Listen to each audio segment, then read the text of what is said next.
kind of give you an overview of what we've done in the past, what we're planning for 2020 and 2021, and answer any questions that you have. Hopefully everyone leaving this call will feel empowered to participate in some way. I think there's some action that we all can take within Board Seat and pushing it further in the coming year. All right, so to kick off the meeting, wanted to start off by just reading out our mission. So the Junior League of Boston is an organization of women committed to promoting volunteerism, developing the potential of women, and improving communities through effective action, leadership of trained volunteers. Its purpose is exclusively educational and charitable. So just to kick it off with you all, my name is Lauren Bach. I've been in the league for 4 years. I started off serving in the communities. I was in learning circles. I did Kids in the Kitchen. And for the past 2 years, I worked on the training committee. So last year I worked with Courtney Scrubs as part of the Board Seat committee, really learning a lot about why it's important to be a part of Board Seat and just kind of propelling it into the future. And with her this year, we're co-chairing, taking it further and moving it ahead. So this initiative fits within part of the training committee. And so, yeah, we just want to let everyone know, new members who have joined the league, current members, more kind of catch them up to let them know what we've been doing and answer any questions that you all may have. So to kick it off tonight, we're going to start off with some fast facts just about the Junior League of Boston. We'll go into the training committee, let you know the structure there, and then give you a Board Seat initiative overview, the 3 tiers of training that we see within what we're denoting as BSI, another acronym for us all to learn, but just as if I refer to that, it is Board Seat initiative. And then we'll go over the matching program, the certification program, and just ways to get involved. Again, hopefully after going through this, you'll feel like, okay, this is what I want to do. This is how I can get involved in some way with Board Seat. So the Junior League was founded by Mary Harriman in 1901, and one of the first members actually included Eleanor Roosevelt. In 1903, she was a part of the New York League. And what started off was what began as a community education and youth support. So through homeschool and free lunch programs, Junior League was actually one of the first areas to offer, or one of the first community programs to offer free lunch programs. And then they've also worked in like women's suffrage advocacy, which we, are already starting to see and passionate about even this year, obviously going into the election, and then training women in civic leadership. So moving, right now, training is such a big part of the league. I've gotten a lot out of training prior to serving on the committee, all the way from learning more about Board Seat and what I could do to become a board member or leader in the community, but also, how to budget properly. Like I went to a training, I was like, okay. And I came home and I was like, I need to actually have a budget and start planning. And so there's small trainings and bigger trainings, but it's really giving us women the tools so that we can empower our life both professionally and personally. The Junior League of Boston was founded in 1906, so it's been around for over a century through a sewing circle, and then in 1916 became the second league nationally with an educational, philanthropic, and social services focus. And within Boston, there are over 900 members, and we've gotten 20,000 hours annually with training and leadership development focus. So within training just being such a core part of the Junior League, I believe, and Caitlin, you would know better than I how long ago this has been around, but I believe a few years ago, maybe it's a little longer, we created 8 foundations of training. So the idea is that the trainings that we will offer throughout the year fall within one of these or multiple buckets. So from leadership development, oversight, organizational management, community management, membership, marketing, issue-based training, and then philanthropic and fund development. So throughout the year, you'll see numerous trainings that will come from our committee that fall within these, and a lot of the ones that come from the BSI team will also fall within them as well. The executive leadership right now is filled with some amazing women, including Kathleen Riley, who's our president, executive vice president Lynn Huckabee, and our vice president of training, Caitlin Berger, who officially has the best photo, I would say, for a headshot. So kudos to you, Caitlin, on that. But these women are going to be our fearless leaders into this next calendar year. And within the training council, Caitlin's leading us. Sam, I hope I pronounced your last name right, Sam. Sam Sekromith is our VP-elect of Training Council. So she and Caitlin are both helping there. Madeline Olson is our advocacy chair, and then both Courtney and I are leading board seat for this coming year. All right, so this is just a quick overview of training and board seat. Now we'll dig into what board seat is. So I think it's important to understand why, what's the issue? Why do we need to care about board seat? And I think it helps frame up why this initiative exists. So nationally, regionally, and statewide, and even locally, there's a challenge with women being well represented on board level leadership. And this is not just on the private sector, it's also in the nonprofit sector. So we're continually unrepresented. And what we see is that the leadership skills that you can form in a nonprofit board can lead women to corporate boards. And so there's both of these studies were done. They're actually 5 years apart. And what we find is that the representation of women on boards typically is between 10 to 35%. And typically in the nonprofit world, we're on the certain types of boards. So we're on the boards that serve women, that serve education. Those we see are more of a better gender parity, but for ones where maybe it's not as women or female centric, we see that larger gap there. And so what we really want to make sure we do is start to close that gap.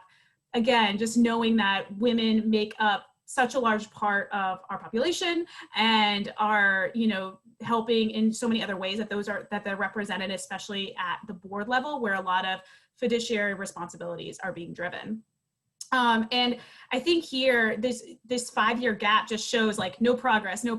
So as these have come out, Parity on Board started. It is achieving, their objective is to achieve diversity on Massachusetts Public Boards Coalition. It's led by the YW Boston, and really they're trying to seek, again, gender parity on boards and commissions. And I think what's important to note is that there's the private sector of boards, there's the nonprofit world, and then there's also, this is talking about public boards. And public boards are really important too, because they create a lot of the policies that govern the industries that affect our day-to-day within our communities. So how our children are getting educated, as example. So it affects a lot more of the day-to-day in our life. And in totality, again, because of this, even though women are so represented in like teachers, 75% are teachers in K through 12, 94% of women are social care workers are women, but yet at the board seat level in the private sector, only 20% of the women are Fortune 500 board members. So there's just a huge gap in terms of we make up such a large group of the population, but yet we're not well represented there. And this even becomes a larger issue too when you account for people of color. So it's not just in totality. There's the female gap, and then also women of color as well that we need to work on closing that. So this is just one group there. In addition, there has been different censuses that are done every year, and this is just another report that's come out about the little to no progress that exists. And so in the nonprofit sector, for some of them, we've seen either unchanged or slightly improved change. But again, in these bigger gaps, it's not as much as we had hoped or want. So we need to make sure that we have trainings, that we have the proper things to make women aware of this, and then give them the tools to empower them so that they apply for these roles.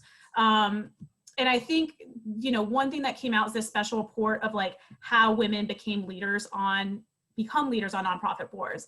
And it's important to note these 3 areas, especially as we start thinking of the trainings that are needed. So we need to make sure, as the Board Seat Initiative, that we create trainings that really educate our women on, hey, here are some actions that you can take actually in the boardroom as you observe the board dynamics, knowing that you need to understand personal knowledge gaps, and then building strong relationships and giving you the tools and both from a hard skill, technical skill set, but then also soft skills to feel confident in going in there, 1, applying for the roles, and then 2, feeling confident in what you're doing once you're on the board themselves.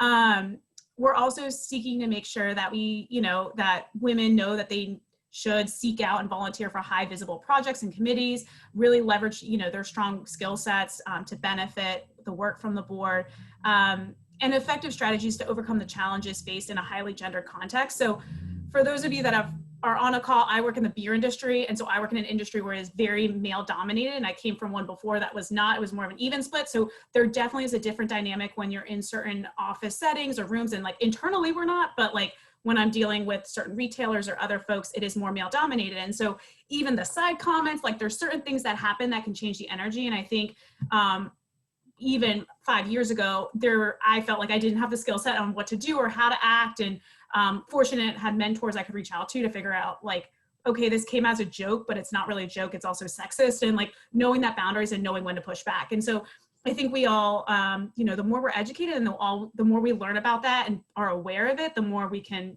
feel more confident and know what to do. So, with all these issues that exist, Board Seat Initiative started with trainings. And so it was like, what are the different trainings that we want to give our women internally and our members so that they feel confident to go out and apply and lead on these boards. So it goes all the way from like how to get on a board. Some of you tonight might not know what boards are, how many different exist. I didn't know a few years ago, so it's cool if you don't. But like, and all the different components that go into it. So there's grant writing, there's understanding financial statements. If you don't come from a business background and didn't take, or like if you did take finance and you were like, I hated it and I dreaded it, and that's why I went into a completely different field. I think there's still basic things that we can teach you to make you feel confident to apply for that. You don't have to be a CPA to be on a board. So I think there's also breaking down the stigmas of the skill sets that are needed for you to properly serve there. Promoting your mission, public speaking, protecting assets, audit and oversight. So to go down the list, there's a bunch of different trainings that we have been offering. And we've been, this Board Seat Initiative has been around for the last 5 years. The committee does, in a totality, our training committee does about 30 to 40 trainings per year within those 8 foundations. And so when we started off with these trainings, we realized that there was, a bigger need to build out of from there. So we started looking at kind of like, I feel like this went in the wrong order now that I'm looking at these slides, but kind of our origin story. So it's really to inspire confidence within them, cultivate and mentor relationships with board level leadership as a foundation cornerstone. I think one thing that's really interesting with women in general is that we see that women, when they get told they should lead or that they get, tapped, they're like, you'd be great at this role, and it's a leadership or stretch role. It takes women up to 5 times for them to feel confident to do that, versus typically men can get told once and they're like, sure, let's go do it. And it's like, they have this like overpowering confidence to do it, but like women, we second guess ourselves. I think some of us naturally second guess or question, like, are we fully ready for that? And so I think what we hope to do with this is really inspire your confidence that even if you don't have skill sets yet, that you should still go out there. And if there's an organization you're passionate about, likely they're hiring for board seats. Like what we've continued to see is that if there is an organization, if you're, really passionate about young women, education, like whichever sector you're in, if you reach out to that executive director, there's likely a way that you can get involved. And then that comes down to like mentoring and relationships. Part of, I think being able to feel like you can go for opportunities is also feeling like you can talk to someone and, gut check if this is the right opportunity. So we hope that we can, match people within Junior League in totality who do have board experience, so that you can answer questions to them and go to them as you kind of go through this process of trying to get on a board. We want to develop your technical skill sets. And then I think again, creating the parity advocates is really important. Even if anyone on the call is like, I don't want to join a board, I think just knowing that this exists is really important, because it's something that you can be aware of, and there's different ways that you can get involved there. And lastly, just partnering, I think, with opportunities. we want to make sure that the NPO executive directors and board leaders that come to us with opportunities, we give them candidates who not only are able to be very successful in the boardroom, but also understand the D&I portion of the boardroom, which again, going back to the Y7 study, just that gap there is very important for us to close as well. So with that, there's 3 tiers that we've kind of set up for board seat initiative this year with training. And so depending on kind of your level of training that you've done, expertise that you have, you might have been on a young professionals committee before, you can kind of see which, what fits best for you. So the first is exposure training. So that includes this meeting tonight. We're also looking at doing a board seat panel coming up this fall. October might be a little hard for us. So if anyone knows, by the way, anyone who would be really good to speak at a panel that is on a board seat right now, or if you are on a board seat and you would like to speak, please email me and let me know, because I would love to have you and kind of interview you and get your experience.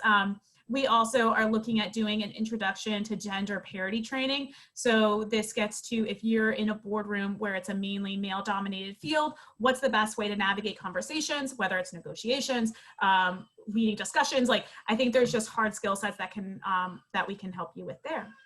The second area falls more under intensive trainings. So there's 2 different paths we're seeing for this. One is boardship leadership primer course. So this would be, Courtney ran one in the spring. It was like board governance 101. So this will kind of take you into a deeper dive of like, what is board seat actually, like what are all the components that you would need to have as a board seat member? Kind of gives you a nice introduction. And then if you're like, you know what, I want to go full on out for the certification program, that's, we're really excited to launch this. We were hoping to do something in the fall. I think I will say Courtney has put her blood, sweat, and tears into trying to get this up started, but with COVID, we had to pivot from doing it in the spring. Now with COVID in the fall, it's looking that we might be doing something virtual, but it might be coming in spring 2021. So more to come. We're looking at offering, if we can't do board seat certification program in the fall, we're going to try to offer some type of primer course, just because we know we want to offer some type of intensive training going into the spring. I personally am excited to have that because I myself am looking to get on board. So I think any type of education, intensive education that we can give our members will be great this fall. And then the last piece is placement. So once you've gotten exposure and intensive training, the next level is like trying to get you matched with opportunities in the area. So as I mentioned before, if you are interested in organizations, please reach out to the executive director. I can't stress enough. I reached out, for example, to Girls on the Run. I got a response back that night. I've already talking to someone who's currently serving on the board. And like, I thought it was gonna be this long process. Now, am I gonna automatically get there? Maybe not, but I think expressing interest is helping start that conversation. And especially with everything going on with COVID, nonprofits are really seeking more engagement from the community. So I think they're also wanting to get more involved too there. And we also have some opportunities that we've actually been contacted about, and they haven't gone out in the buzz yet. So I will let you all know. And if you're excited and you're interested, let me know and I'll give you more information there. So the two different processes, we got board matching and the certification program. So the matching is really about matching our league women with NPO leadership opportunities on board of directors or advisory board level. They also could be young professionals as well there. I think depending on the NPO opportunities, there's different levels of years of service that you would want, that they're asking for, different skill sets. So sometimes they really, like we had one reach out to us that wanted someone in HR. I literally know nothing about HR. I'm not the person for it, but I guarantee you there's someone in the league that has that experience that could fit perfectly there. And we're also looking to survey all of our Junior League of Boston members to find out who is currently serving on boards. And I am really excited about this because it starts to give us a metric of, okay, how many board members did we have in 2020? How many did we have in the following sequential years? And this kind of follows, I think, with the greater surveying that we're doing of our membership to just be able to give us more of a data point of who do we have now serving? And then as we start to have this certification program, how many more members are we getting certified that are able to get on boards, and hopefully the number just keeps growing from there. And then the certification program is going to be a single day intensive training. I just want to, Caitlin, do you see if Courtney's on right now? I wasn't sure if she was going to jump on tonight. I think she is on. Okay. I'm here. I didn't Yes. see you on earlier, but I wanted to give you a chance to talk about the Board C certification program since it's, your baby. So if you want to step in here to kind of give the team. Okay, sure. So good evening, everyone. My name is Courtney Scruggs. As Lauren mentioned, we are co-leading the Board Seat Initiative together this year. Last year, I had the benefit of building upon the work of Emily Ann Jacobstein, who's now a sustainer, and who built upon the work of Pamela Lynch, one of our past presidents, who's now the chair of advocacy. Just so you know how we all build upon the work of each other. So nothing that you see here started with Lauren or started with me or started with Emily. This has been a continuation of an effort that started years and years ago. And we just bring our own kind of build to it each year. And so the certification program, in that vein, the certification program is not my baby, it is our baby as a team. And I built last year trying to really bring it home because I really wanted us to execute. Sometimes these projects, because of the way our organization is set up and because we're so intentional and we want to put sustainable programs in place that are high quality, we take our time. We don't come up with an idea and execute the same year. Sometimes it takes some time to build things out, be thoughtful, to put something in place. And so it just so happened, my year we tried to execute and then COVID happened. And so COVID is still happening. And so we're trying to work through it. The beauty of it, or I should say what I find very special about this program is that the way we thought about its execution is to really empower those ladies who participate by giving them a tangible representation of what they've learned, something they can list on LinkedIn, something they can add to a resume, something they can add to an application if they were applying to be a board member or submitting their materials, and also put together a program that's backed not just by the league, but by a partner who's known in the industry, in the nonprofit leadership industry, and known to be very credible, so that certificate has some weight to it. So that's one critical part of the program. The other part is that it was initially designed to be single day intensive so that there's some relationship cultivation that happens as well, right? So you can learn information in the privacy of your own home, but you may not get to know anybody else in your cohort if you do it that way. And so our thought was, we'll put you all in a room in a tight space and you all spend the whole day together and you'll be friends when you leave. But of course, because of COVID, we can't do that. So now we're trying to determine whether we will push it until a time that we can, or whether we will just bite the bullet and do it virtually like we're having to do everything else. And that's sort of the question right now. The other concept or part of the program that I think is important is that, Lauren mentioned the matching program, but for our certificate participants, the thought is that we will kind of hold your hand a bit to usher you into a role. We don't want to just kind of give your certificate and say good luck, but we want to also kind of shepherd you through the process of landing that first board job. And also small classroom size. The program is designed to have 20 participants.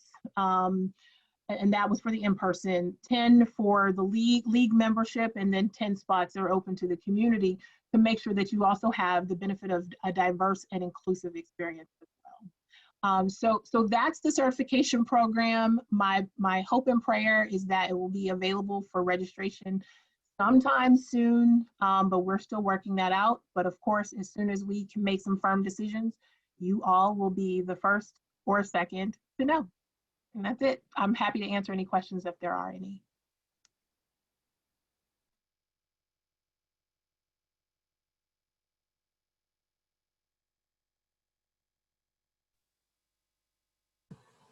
Alrighty, thank you, Courtney.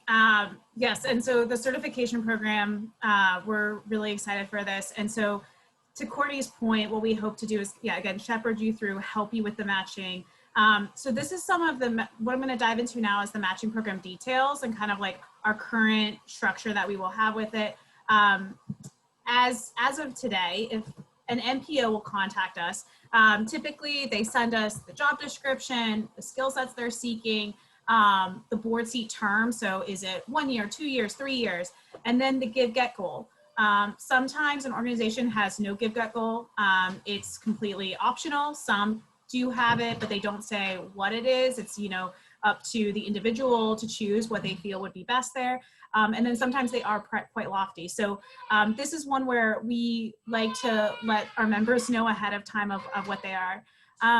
The next thing is that we'll put it in the buzz. So we found that this is the best way of letting our women know about the opportunity. In prior years, we had done circles or we had tried in other areas, and we feel like this is the right format to make sure anyone who's joining within the league, when they see an opportunity, they're able to be a part of it. From there, they would email the BSI team, let us, typically what we've asked for is a resume and just a small paragraph on why they're interested. So for example, last year, a woman reached out to me. She lived in Somerville, and there was an organization, they were looking for someone to join their board who lived in Somerville. She had actually been to the facility and volunteered with them. So I think depending, just a few sentences on it always helps kind of set it up. And then from there, what we do is we'll forward the candidate's information to the nonprofit. What we want to start doing moving into this year is really following up a few months after to find out what happened, if they had any questions. Ideally, we start to have a pool of women who are put on boards and we can start highlighting them. We would love to hear more about their experience. Make sure they come and speak on a panel, tell other women within the league. The idea is to really create that full circle from when they contacted us to being on the board to then sharing their experiences with other members in the league. So full circle loop there. So any questions on the matching program before I dive into some opportunities that are out there, if y'all want to hear about those? Alrighty, so you're probably wondering, how can I get involved? I'm thrilled to do this. I want to get started right now.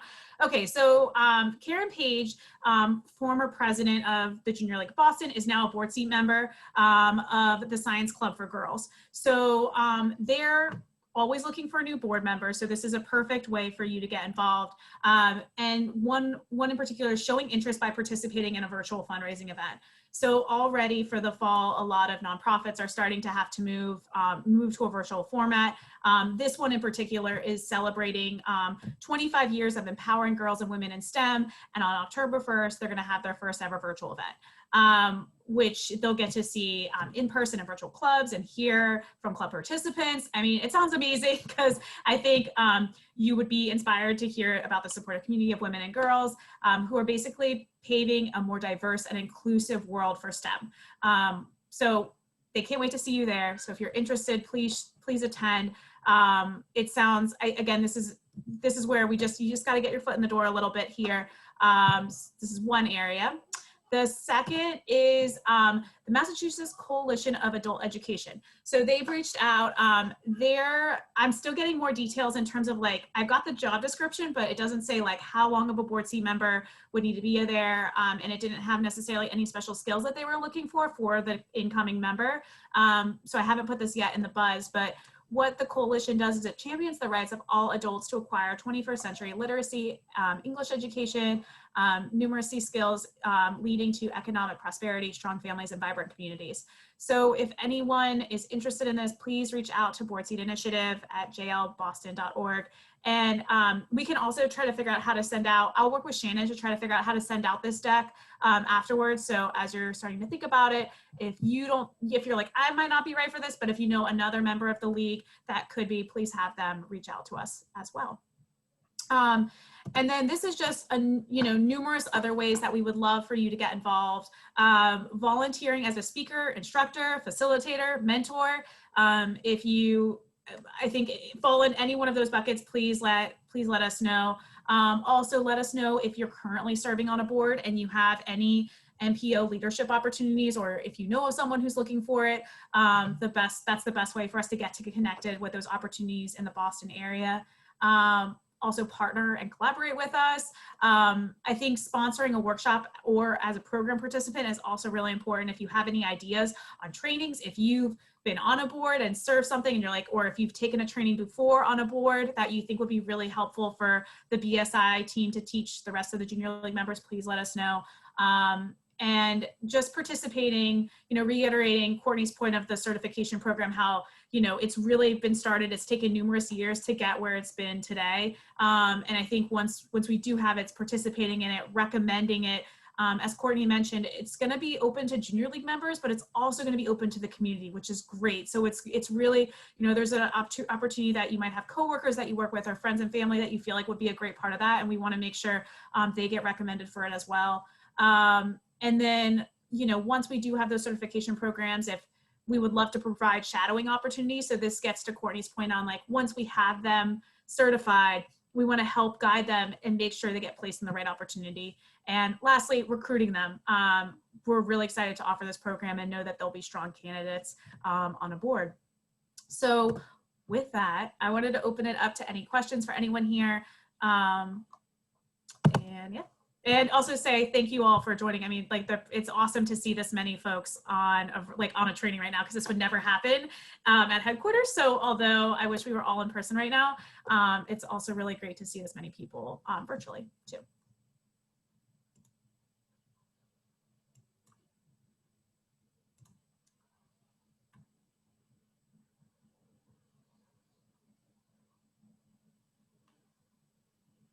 And I'm just scrolling through the chat. I think I saw someone asking about, I scrolled around. Lindsay, to your point on junior league members participate on board seat panels, yes, immediately. So if Lindsay, if you serve on a board and you want to speak, I want to know you now and talk to you. I just haven't, with a few other things going on, want to make sure we get involved there. So I'd love to chat. All right. Hi, my name is Anne Michelle, and I just have a quick question. I am on a board now, but this is my first year. And so it's just really new for me. And I'm just wondering if we're going to be talking about first year on the boards and what to bring forward. It's just very, it's interesting. I feel I'm kind of just going along with everyone, but I'm a little nervous. I'm just wondering any suggestions or cool tips would be really helpful for me. Yeah, so I think that's nice to virtually meet you. I think it's a great point, and I think we know that within the league there is such a wide swath of individuals, those who are thinking about doing it at some point versus those who have served for a while. So congrats on being on a board. Congrats on applying for it and going for it. That's awesome. I would say for this year, in terms of trainings that we're looking to offer something kind of in that intro first year group. This gets to the, there's the exposure and then the intensive. So what I'm working on with the team, and we have some committee members that will be starting next month more. I'll have their support and help and guidance to go there. So we're working on kind of creating a board governance 101 training, and hopefully we'll offer that either now that it's already late September, but probably end of October or November to help give you those foundations there. And Michelle. Awesome, thank you. And one more thing, I really appreciate when you were going over in the beginning, just the disparities between women and men and how difficult it is to get on the board and just overall in life. It's hard being a woman. So thank you for pointing that out and giving us some hoorah moments that we can do it. Yeah, no, definitely. Courtney did the same for me, and I know the other past BSI folks who have led it have done the same thing. So I think wherever we can, champion one another is so important. And I've tried to carry that over even into my professional life as well, and try to figure out how do you continue to build up the women around you, essentially. So glad to hear it. Courtney, are you looking to offer training on moving from board member to board chair? I'm going to become a chair. That is awesome, Courtney, and we don't have anything on the books now, but we can look at exploring something like that. Let me talk with Courtney and the committee. So as of next month, we're getting some of the training councils breaking out. We're going to get some members to help there. So if anyone on the call knows of anyone who's a current board chair that would be helpful for this, let me know. It would be awesome to offer a training for that as well there. I bet that we could, this is Caitlin. Hi guys. I bet that we can connect you with a former, with a league member, a sustainer, or an active member that's had the same Yep. transition.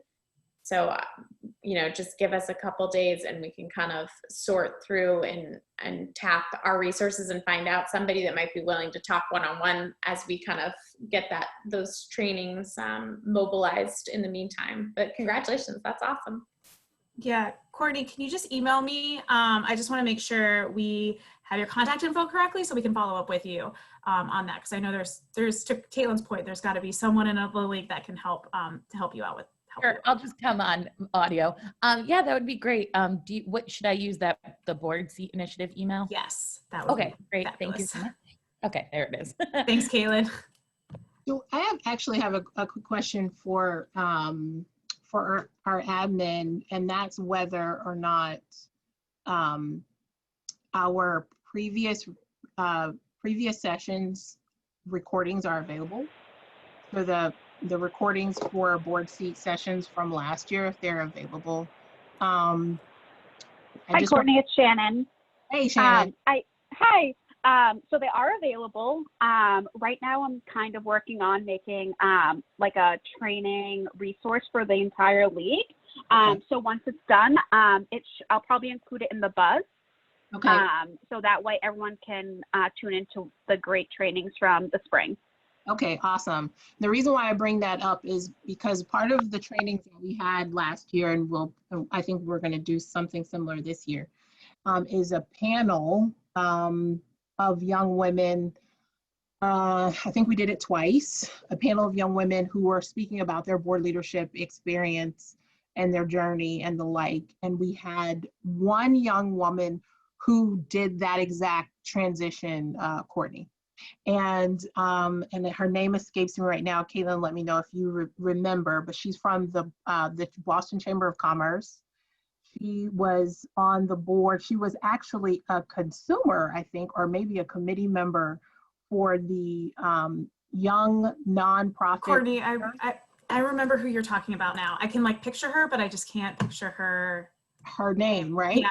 Yeah, but she's super dynamic, and she's the board chair of that, I believe, and she may not be the board chair now, but she transitioned from being a committee member to being a board member to being board chair of the organization. And because she participated in that panel, she agreed to be a point of contact for league members who wanted to engage her about that topic. So while we're putting together the training, Courtney, if that's something that you're interested in, we can connect you with her directly, and you can maybe create a mentorship or mentee-mentor relationship. That's awesome. I didn't know about any of this, so this is really great. No, this is just what I need. Great. Let me see if I can get her name and email right now.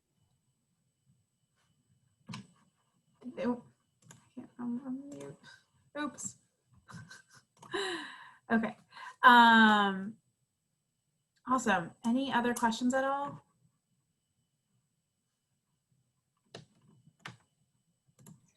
Yeah, I had a quick question. My name is Emily. I'm a first year, new member.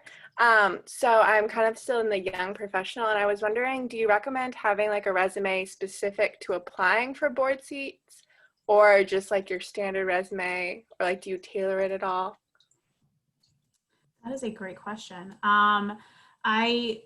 What we've seen, at least what we've seen, and I'm fresher into this, so I will pass it to Courtney to see if she has any bills or thoughts on this. I think depending on how your resume is set up, obviously you just want to make sure it's up to date in terms of the experiences and stuff that you have.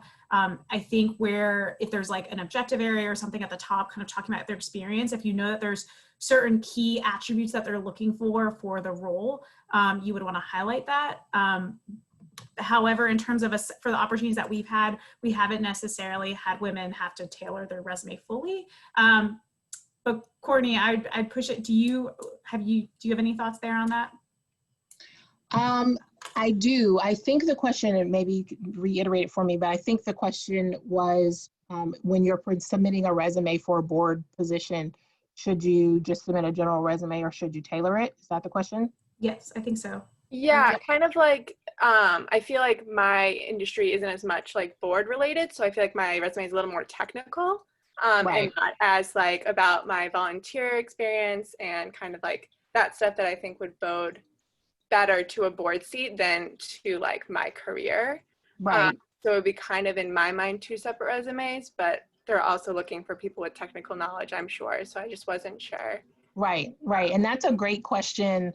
And I believe we'll have the type of session where these types of questions we can field and give a lot more context to. So it really varies from organization to organization. Some nonprofits are looking for board members based upon their soft skills.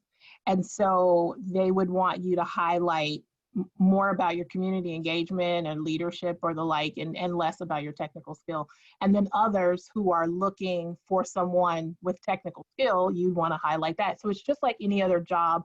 You sort of want to have an idea about what they're looking for so that you can give them more of what they're looking for, since it's so hard to encompass all that we are and all that we've done in a page or 2 on a piece of paper. So yes, you would want to modify it based on who's asking. But another piece of that picture is the relationship or the interaction that you sometimes have with the executive director before you go before the board for true consideration. And so a part of the game, I would say. So sometimes or oftentimes, you might encounter the board chair or the ED, one or the other, who's participating in the recruitment process. And you can send them initial resume, but you can also send them a cover letter. And in the cover letter say, you have other experience or leadership experience or whatever the case may be, and you'd be happy to give them a resume that's more tailored to what they're looking for. Or in your initial interview or phone interview, I should say, about the position before you actually apply, you can just ask them, what are you looking for? And based upon the feedback that they give you, then take that and modify your resume or modify your packet accordingly. So I think the point that I want to make is, 1, you definitely want to modify your materials based upon what they're looking for. But 2, before you even give any materials, you want to see what information you can get about what they're looking for in the first place and use that to your advantage. Okay, awesome. Thank you. That was super helpful. No problem.